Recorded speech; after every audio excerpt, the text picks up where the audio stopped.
Welcome back to the nightcap. Tonight we'll be making a classic Margarita on the rocks. It's about time we get to this one. So go ahead and remember to like and subscribe this, because this is going to be your online library for better than average drinks in less than average time.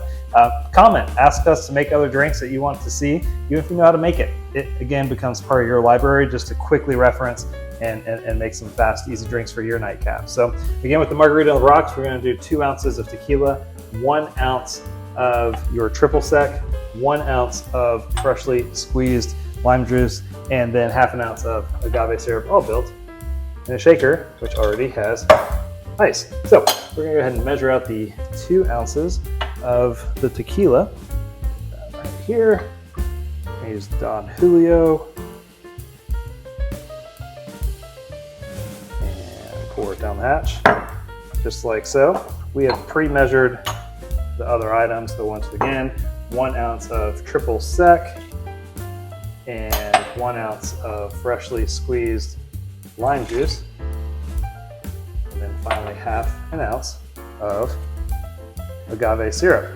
Use the agave instead of the simple syrup. Simple syrup is absolutely going to work, but agave is just going to give it a little more natural flavor because it really combines the flavor with the tequila a little better. So we shake it.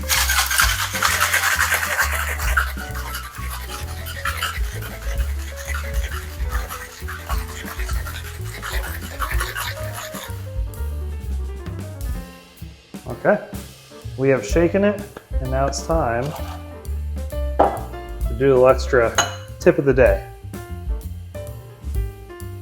So we got some tahini right here,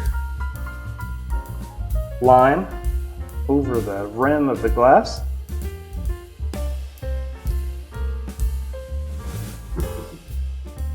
and roll it in.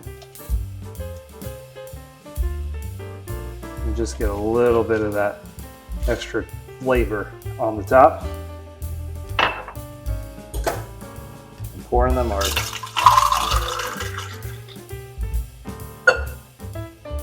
That right there is a Butte Clark. Cheers.